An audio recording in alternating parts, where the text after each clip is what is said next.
Now, here's what the United States has to say. We think that if we are ready for China, we are ready for anybody. That's what a U.S. Air Force colonel had to say. This as the AUKUS is now gearing up to counter China, especially after growing threats of Chinese surveillance. And that's why on Wednesday, the United States, Britain and Australia carried out joint air drills over the Nevada desert and beyond. This was part of an effort to simulate high-end combat operations against Chinese fighter aircraft and air defenses. The 3-week-long Red Flag exercises are hosted by the U.S. U.S. Air Force Colonel Jared J. Hutchinson is the commander of the 414th Combat Training Squadron. This squadron runs the Red Flag, the annual drills. And he says that the drills are not tied to any recent events. And yet, the timing of these drills is still significant.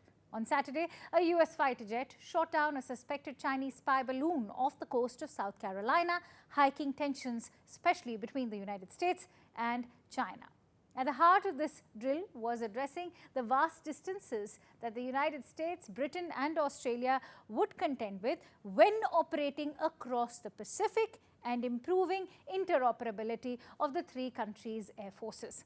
For the crew aboard the Royal Air Force's Voyager, that means serving as a kind of gas station in the skies, providing air-to-air refueling of fighter aircraft carrying out the simulated mission.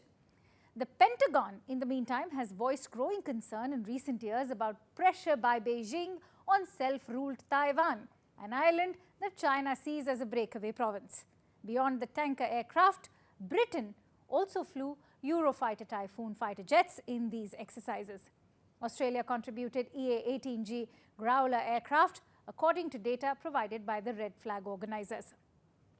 Now, the U.S. government has identified China as the U.S. military's top strategic priority, even as it devotes billions of dollars to support Kyiv in repelling invading Russian forces. And speaking last week in Washington, the U.S. Central Intelligence Agency Director William Burns also cautioned the United States, saying that it knew, as a matter of intelligence, that Xi Jinping had ordered his military to be ready to conduct an invasion of self-governed Taiwan by 2027. Let's also listen to what the commander of the Combat Training Squadron has to say.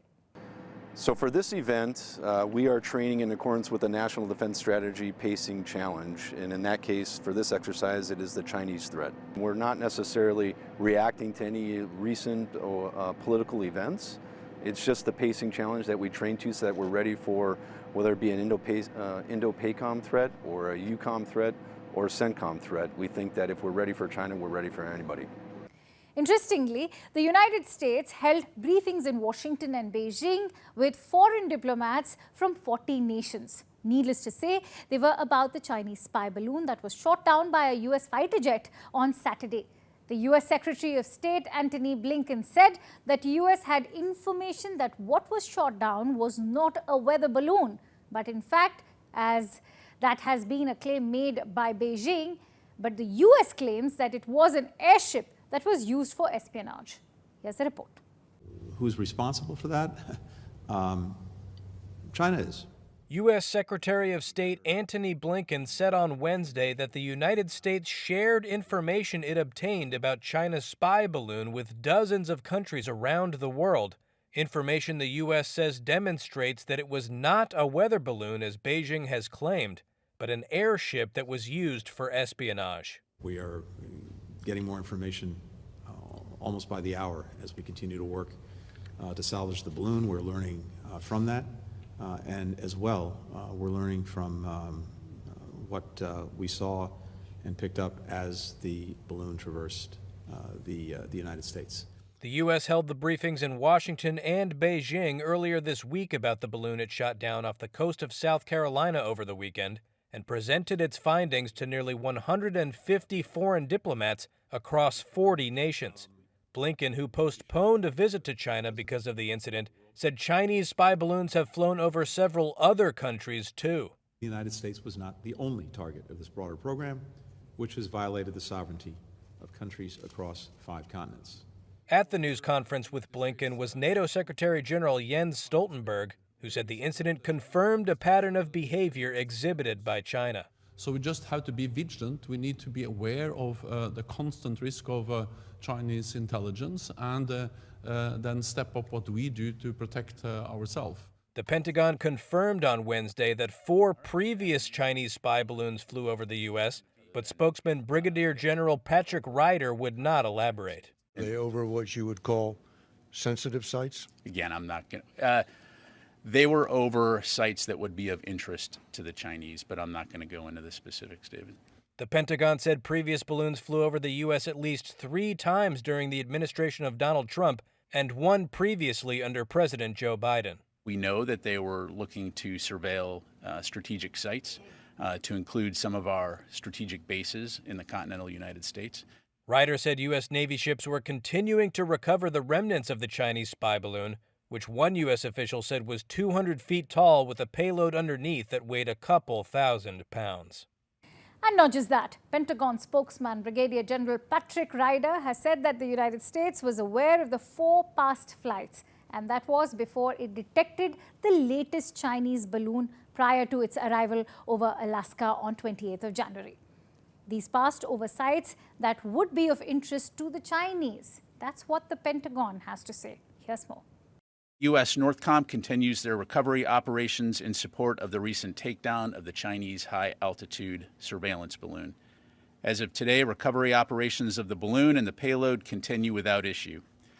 Sea States Tuesday permitted divers and explosives ordnance technicians to conduct underwater salvage and recovery, and underwater survey activities continue using unmanned underwater vehicles.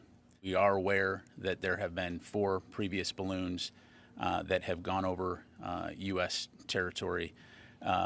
This is what we assess as part of a larger Chinese surveillance balloon program. You've heard us talk in the past about the fact that this is a program that's been operated for several years. We know that they were looking to surveil strategic sites, to include some of our strategic bases in the continental United States. And so when you look at the scope of this program and the fact that we know that these balloons have been spotted in what we now can subsequently assess to be Chinese balloons operating over at least 5 continents in regions like Latin America, South America, Southeast Asia, East Asia, and Europe, again, it demonstrates why for the Department of Defense that China remains the pacing challenge and something that we'll continue to stay focused on. Were they over what you would call sensitive sites? Again, I'm not going to. They were over sites that would be of interest to the Chinese, but I'm not going to go into the specifics, David.